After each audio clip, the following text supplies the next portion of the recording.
Hello learners, I am Fronica ma'am. Today I am going to discuss class 11th economics chapter number 1 introduction to statistics, that is your part 2. Part 1 की video मैंने आपको पहले ही already share कर रखी है, आप मेरी video वो देख सकते हैं और मैंने डिस्क्रिप्शन बॉक्स में उसका लिंक भी देख रखा है, तो आप वहां से वो वीडियो देख सकते हैं।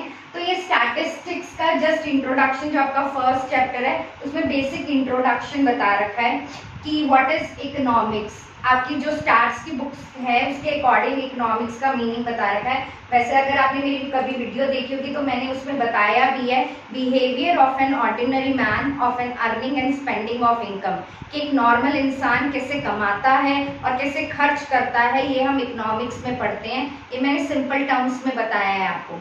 लेकिन इस बुक में जो आपकी दे रखा है वो क्या दे रखा है, इकोनॉमिक्स को इन्होंने 2 पार्ट्स में डिवाइड कर रखा है, that is oikos and nomos.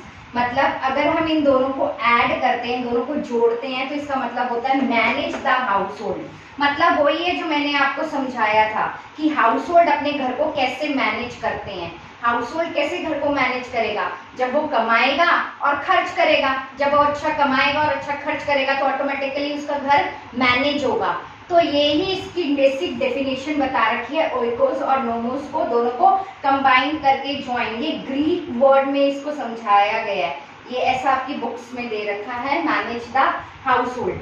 अब सबसे इंपॉर्टेंट पार्ट जो होता है, जो 1 मार्कर क्वेश्चन आ सकता है आपके पेपर में, दैट इज 2 इकोनॉमिक एक्टिविटीज होती है, economic activities and non economic activities. बड़े सिंपल टर्म में बताया जा सकता है, जो भी हमारी कंट्री में हम एक्टिविटीज करते हैं फॉर मनी के लिए, पैसों के लिए जो हम मतलब एक्टिविटीज होती हैं उन्हें हम इकोनॉमिक एक्टिविटीज कहते हैं।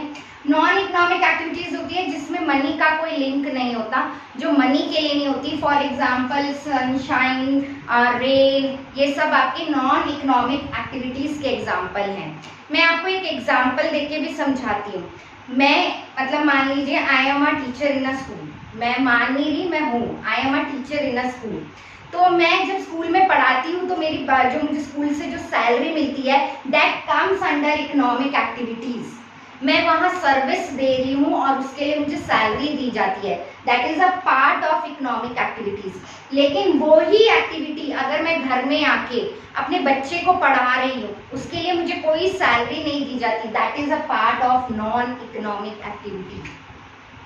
आई थिंक आपको मेरी बात क्लियर हुई होगी कि मैंने ये सिंपल सा एग्जांपल दिया है। मैं एक स्कूल में टीचर हूँ, वहाँ मैं अपनी सर्विस दे रही हूँ, वहाँ जाके मैं पढ़ा रही हूँ, उसके लिए मुझे सैलरी देते हैं स्कूल वाले, तो वो इकोनॉमिक एक्टिविटी का पार्ट है, क्योंकि वहाँ मैं कमाने के लिए जा रही हूँ और उससे मेरा घर चलता है। तो वो किसके अंदर आता है, इकोनॉमिक एक्टिविटीज के अंदर आता है। लेकिन वो ही पढ़ाना, अगर मैं अपने बच्चे को पढ़ा रही हूँ या कोई लेडी अपने बच्चे को पढ़ा रही है, घर में पढ़ा रही है अपने ओन चाइल्ड को, तो वो उसके लिए कोई सैलरी नहीं ले रही। आई बात समझ में? तो वो नॉन इकोनॉमिक एक्टिविटी का पार्ट है। एक और एग्जांपल देती हूँ, आपने देखा होगा घर में बहुत सी लेडीज होती हैं, वो एज अ वर्कर किसी के यहाँ काम करती हैं। जब वो हाउस होल्ड चोर्स के काम करती है, हाउस होल्ड चोर्स मतलब घर के जो डेली रूटीन के काम होते हैं, अगर वो किसी के घर जाके करती हैं तो उसके लिए उनको सैलरी दी जाती है। हाउस होल्ड चोर्स छोटे छोटे जो काम होते हैं घर में, किचन का मतलब जैसे काम होते हैं, तो अगर वो किसी के घर जाके कुकिंग कर रही हैं तो उसके लिए उन्हें सैलरी दी जाती है। लेकिन अगर वो ही लेडी अपने घर में खुद घर में किचन में काम कर रही है, उसके लिए उसे कोई सैलरी नहीं दी जाती, तो that comes under non economic activities. Clear हुआ? अब नॉन इकोनॉमिक एक्टिविटीज बहुत तरह की होती हैं। फॉर एग्जाम्पल जो हम पैसों के लिए नहीं होता है, उसका मॉनेटरी टर्म से कोई लेना देना नहीं है, प्राइस से उसका कोई लेना देना नहीं है। फॉर एग्जाम्पल रिलीजियस एक्टिविटीज, हम मंदिर में जाते हैं, पूजा पाठ करते हैं, स्पिरिचुअल भजन कीर्तन, स्पिरिचुअल एक्टिविटीज जो होती हैं that comes under non economic activities. Social society में मैरिज में गए, पार्टी में गए, they all are non economic activities. पैसों का उससे कोई लेना देना नहीं है, नॉन इकोनॉमिक है, उससे कोई हमारी कंट्री के लिए कोई इकोनॉमिक एक्टिविटी नहीं हो रही है, वो जीडीपी में काउंट नहीं होती है। क्लियर है? नेक्स्ट पॉलिटिकल एक्टिविटीज, जो पॉलिटिशियंस होते हैं वो रैलीज निकालते हैं, अपनी कैंपेनिंग करते हैं, they also comes under non economic activities. Next charitable, अगर आप अपने हाथ से इस पैंडेमिक के टाइम पे अगर आप किसी की हेल्प कर रहे हैं, आपने किसी गरीब बच्चे को पढ़ा दिया, या जैसे आपके घर में कोई मेड आती है, उसका कोई बच्चा होता है, उसे आप कहते हो कि हम इसकी हेल्प कर सकते हैं, हम इसे पढ़ाते हैं, या आपने किसी पुअर चिल्ड्रन की एजुकेशन को फ्री करा दिया, दे ऑल आर चैरिटेबल। ठीक है। नेक्स्ट पेरेंटल, मैंने अभी आपको एग्जांपल दिया, अगर कोई पेरेंट है, अगर वो कहीं जाके जॉब करता है, मैंने अपना ही एग्जांपल लिया, अगर मैं जॉब जाके करती हूँ उसके लिए मुझे सैलरी मिलती है, that comes under economic activity. लेकिन एज अ पेरेंट मैं अपने बेबी को पढ़ा रही हूँ या अपने चाइल्ड को पढ़ा रही हूँ, तो उसके लिए मैं कोई सैलरी नहीं लेती, that comes under parental. Non economic activities, ये जीडीपी में, not counted in GDP, not counted in GDP. GDP में आपको बहुत बारी बता चुकी हूँ, that is gross domestic product. G मतलब ग्रॉस, डी मतलब डोमेस्टिक, एंड पी मतलब प्रोडक्ट। अब इसमें ना आप 12th में जाएंगे ना, तो मैं आपको ये बहुत क्लियरली ये टर्म को एक्सप्लेन करूंगी कि जीडीपी होता क्या है, इंटरमीडिएट गुड्स कौन से होते हैं, फाइनल गुड्स कौन से होते हैं, तो आपको ये टर्म बहुत अच्छे से क्लियर होगी, व्हाट इज जीडीपी। ओके। अब classification, this whole in non economic activities. Right now we are in the economic activities, जो हम मॉनेटरी टर्म्स में होती है, जो जिसकी वैल्यू आपके देश की जीडीपी में काउंट होती है। तो उसके लिए हमें क्या करना होता है, प्रोडक्शन। आपको पता है एज अ नॉर्मल, अगर आप एक बिजनेसमैन है या एक प्रोड्यूसर है, तो वो क्या करता है, प्रोड्यूस करता है, चीजों को उत्पादन करता है, उनको प्रोड्यूस करता है, और किसके अकॉर्डिंग करता है, कंज्यूमर की डिमांड के अकॉर्डिंग करता है। अगर कंज्यूमर डिमांड ही नहीं करेगा तो प्रोड्यूसर क्या करेगा, कुछ भी नहीं कर सकता। तो प्रोडक्शन किसके अकॉर्डिंग होती है, कंजम्पशन। कंजम्पशन मतलब कंज्यूम करना, कंज्यूमर के अकॉर्डिंग प्रोडक्शन होती है।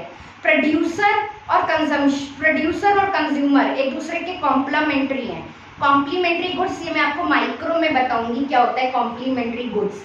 मतलब प्रोडक्शन और कंजम्पशन एक दूसरे के कॉम्प्लीमेंट्री है। मतलब कॉम्प्लीमेंट्री मतलब एक के बिना वो चीज अधूरी है। फॉर एग्जाम्पल, आपने एक पैर में जुराब पहन रखी है, दूसरे पैर में जुराब नहीं पहन रखी, तो अगर आप एक जुराब पहनेंगे, दूसरे पैर में जुराब नहीं पहनेंगे, तो वो अच्छा नहीं लगेगा ना। तो एक सॉक्स और दूसरी सॉक्स, अब जब दोनों इकट्ठे पहनते हो, that is the complementary goods. Clear है कॉम्प्लीमेंट्री गुड्स क्या होते हैं। इस पेन में इंक है, that is complementary good. Pen बिना इंक के तो नहीं चल सकता ना। ये पेन में, अगर मेरे पास पेन है, अगर मैं इसमें इंक फिल्टर नहीं करूंगी तो ये पेन नहीं चलेगा। तो this is an example of complementary goods. आप पेन यूज करते हो, पेन में अगर रिफल ही नहीं होगी तो आप उसे यूज कर सकते हो, नहीं। That is an example of complementary goods. For example, torch में सेल, कार में पेट्रोल, स्कूटर में petrol, they all are complementary goods. वो चीज उसके बिना अधूरी है। ठीक है। तो प्रोडक्शन और कंजम्पशन ऐसे ही अपने आप में क्या है, कॉम्प्लीमेंट्री। प्रोड्यूसर किसके कहने पे चीजें बनाता है, कंज्यूमर की वांट के अकॉर्डिंग चीजें बनाता है। ऐसे ही कंज्यूमर जो है, जब तक चीज प्रोड्यूस नहीं होगी तो वो कहाँ से खरीदेगा और कहाँ से प्रोडक्शन होगा। Next, investment. मैंने बहुत बार बताया what are capital goods. Investment कौन करता है, पैसा लगाना, इन्वेस्ट करना किसी चीज में, उसको हम कहते हैं इन्वेस्टमेंट। और इन्वेस्टमेंट मतलब क्या होता है, फॉर एग्जांपल यहाँ पे मैंने दे भी रखा है, the production of printing press machine. हमने एक प्रेस मशीन बनाई है, प्रोडक्शन, उससे हमने क्या प्रिंट करा है, न्यूज़पेपर और बुक्स। एक तरह से अगर आपको कैपिटल गुड्स समझना होता है ना, तो क्या होता है, फॉर एग्जाम्पल मान लीजिए आपकी एक प्रिंटिंग प्रेस मशीन लगी हुई है, आपकी एक फैक्ट्री है, उसमें आपने एक प्रिंटिंग प्रेस मशीन लगाई। Printing press machine is your capital good, and with the help of labor you are printing newspapers and books. Capital goods अकेले काम नहीं करते, वो लेबर के संपर्क में आते हैं, लेबर के साथ लग के वो आपकी कोई चीज बनाते हैं। दैट इज, अगर आपने प्रिंटिंग प्रेस मशीन लगाई है, दैट इज कैपिटल गुड। एक प्रोड्यूसर ने इन्वेस्ट किया है, किसमें पैसा इन्वेस्ट किया है, printing press machine, that is capital good. उसमें उसने पैसा लगाया, प्लस मशीन अपने आप तो काम करने नहीं लग जाएगी। होता है मशीन अपने आप चल रही है, वो मैजिक तो है नहीं। तो मशीन के साथ जब तक लेबर नहीं होगी, तो जब लेबर नहीं होगी तो वो मशीन भी नहीं चल सकती। तो with the help of labour, capital goods plus with the help of labour, तो वो क्या करती हैं, प्रिंट न्यूज़पेपर करती हैं और बुक्स करती हैं। तो बहुत क्लियरली आपको ये डेफिनेशंस क्लियर होनी चाहिए। Production is related with producer, producer जो जिस चीज को बनाता है वो प्रोडक्शन करता है। कंजम्पशन मतलब consumer, we all are consumer, हम कंज्यूमर हैं। मान लीजिए मैंने ये पेन कहीं से परचेज किया है, चॉकलेट परचेज करी है, चिप्स, तो we are at that time consumer. और प्रोड्यूसर वही चीज बनाता है जो मार्केट में कंज्यूमर डिमांड रखता है, वांट रखता है, जो उसकी चीज को मैक्सिमम सेटिस्फाई कर पाए, तो प्रोडक्शन प्रोड्यूसर वो ही चीजें बनाता है। इन्वेस्टमेंट, पैसा, बिजनेस में इन्वेस्ट करना, आप, तो मैंने इसका एक सब बहुत अच्छा एग्जांपल दिया है। एक्सचेंज, अब मान लो प्रोड्यूसर ने अपनी चीज बनाई, ठीक है, और कंज्यूमर ने उससे खरीदा, तो that is exchange of goods and services. उसने बनाया, आपने परचेज किया, प्रोड्यूसर ने सेल किया और हमने क्या करा, उसे परचेज किया। Purchase and sale of goods and services. अब गुड्स और सर्विसेज में ना बहुत अंतर होता है, बहुत ध्यान से समझिएगा। ये पेन मेरे हाथ में है, दिस इज गुड्स, इसे किसी प्रोड्यूसर ने बनाया है और मैं इसे यूज कर रही हूँ, ये प्रोड्यूसर का है, तो ये गुड्स, गुड्स होते हैं जिसे मैं छू कर देख सकती हूँ, टच कर सकती हूँ। सर्विसेज को आप टच नहीं कर सकते, लेकिन दोनों के लिए आपको पे करना पड़ता है, दोनों के लिए आपको पे करना पड़ता है। मैं आपको क्या दे रही हूँ, अपनी सर्विस दे रही हूँ, ठीक है, और ये पेन भी है, मैंने इसके लिए पे किया है, बट दिस इज गुड। और जो मैं आपको सर्विस दे रही हूँ वो आप उसके लिए पे करते हो, लेकिन जो मैं सर्विस आपको दे रही हूँ you can't touch. For example bank, हम बैंक में जाते हैं, बैंक अपनी क्या देता है, सर्विस देता है। आप hotel, restaurant, cinema hall, PVR, mall, वो आपको क्या दे रहे हैं, अपनी सर्विस दे रहे हैं। क्लियर हुआ? और अगर आपके स्कूल में आपको टीचर्स आपको पढ़ा रहे हैं, वो आपको क्या दे रहे हैं, सर्विस दे रहे हैं। लेकिन एक मार्केट में जाके आप एक सिंपल एक चॉकलेट भी परचेज करके आते हो, वो क्या है, गुड्स, जिसे आप छूकर देख सकते हो। फॉर एग्जाम्पल, क्लियर हुआ, exchange goods and services. Next, distribution.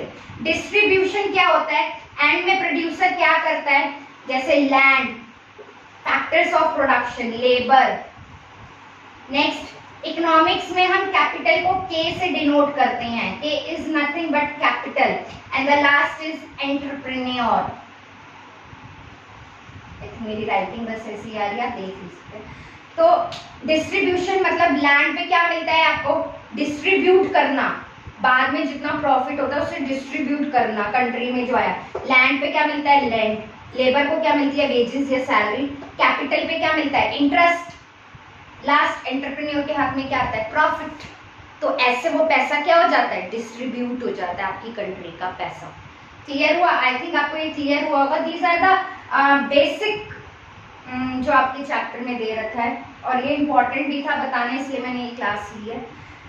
Okay, and the last definition आपके जो सिलेबस में है, एनसीईआरटी में जो आपकी 4 बेसिक डेफिनेशन दे रखी है, that is first definition is given by Adam Smith. Adam Smith is also known as father of economics. Adam Smith कौन थे, फादर ऑफ इकोनॉमिक्स कहा जाता है एडम स्मिथ को। इन्होंने इकोनॉमिक्स की डेफिनेशन में क्या है, economics is a science of wealth, मतलब पैसा, वेल्थ।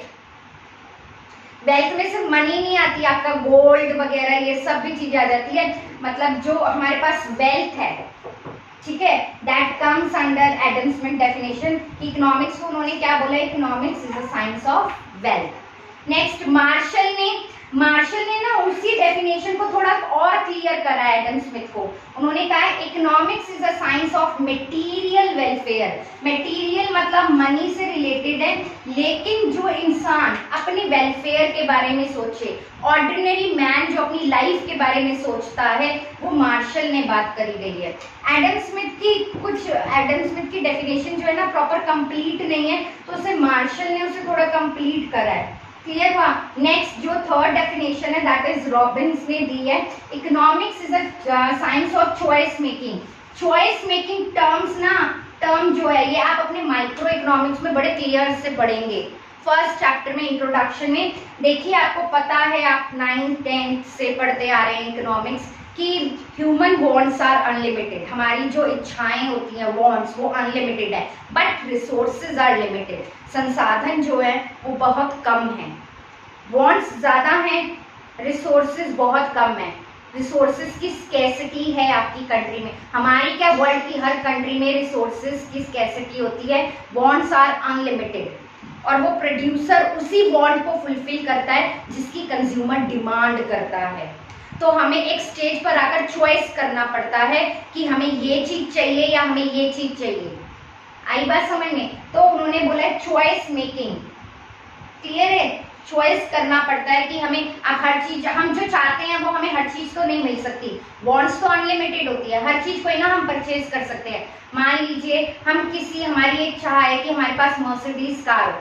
मैं एक एग्जांपल लेके बोल रही हूँ, लेकिन मर्सिडीज कार मैं सिर्फ मैं चाहती हूँ, उसके लिए मेरे पास ना ही तो अमाउंट है, तो मैं कैसे वो चीज परचेज कर सकती हूँ। डिमांड हम उसी चीज की करते हैं जो हमारी वांट भी होती है, प्लस हमारे पास उसके लिए मनी भी होता है, और at the point of time हमारे पास मनी होना चाहिए और अवेलेबल होना चाहिए जब वो चीज हम खरीद सके। क्लियर हुआ? नेक्स्ट, प्रोफेसर सैमुअल्सन ने रॉबिन की डेफिनेशन को ही करेक्ट फॉर्म में और थोड़ा इलैबोरेट करके बताया है। Economics is a science of growth. देखिए इसने रॉबिन्स का ही एक्सटेंशन लिया है कि देखिए जब हमारे पास अनलिमिटेड चॉइस हो जाती है, wants are unlimited, resources are limited, फिर हम क्या करते हैं, हर चीज तो हम परचेज नहीं करते, हम चॉइस रखते हैं। चॉइस कि हाँ ठीक है, हमें ये नहीं मिल रही, हम ये ले लेते हैं, हमें ये नहीं मिल रही, हम ये ले लेते हैं। प्लस जब हम ले लेते हैं तो उससे आपकी कंट्री में जो मनी जनरेट होता है, जो आपकी कंट्री की ग्रोथ होती है, तो वो डेफिनेशन प्रोफेसर सैमुअल्सन ने बताई है। आई थिंक आपको ये चैप्टर का ये जो पार्ट है ये क्लियर हुआ होगा। इस टॉपिक में बस इतना ही है, इसमें ज़्यादा नहीं पूछा जाता है, सिर्फ आपसे पूछा जाएगा कि economics is a science of wealth किसने दी है ये डेफिनेशन। एडम स्मिथ को हम क्या कहते हैं, that is the father of economics. Marshall ने कौन सी डेफिनेशन दी है। ये छोटे छोटे कोटेशन है जो पूछे जाते हैं, ज़्यादा नहीं पूछा जाता। डिफरेंस बिटवीन इकोनॉमिक एक्टिविटीज और नॉन इकोनॉमिक एक्टिविटीज 1 मार्कर में आपसे पूछा जा सकता है, और मुझे नहीं लगता इतना ज़्यादा इस टॉपिक में कुछ पूछने लायक है आपके सिलेबस में। ओके, अगर आपको मेरा वीडियो अच्छा लगा हो तो please like, share and subscribe ज़रूर करिएगा मेरे चैनल को। Thank you. Stay home, stay safe.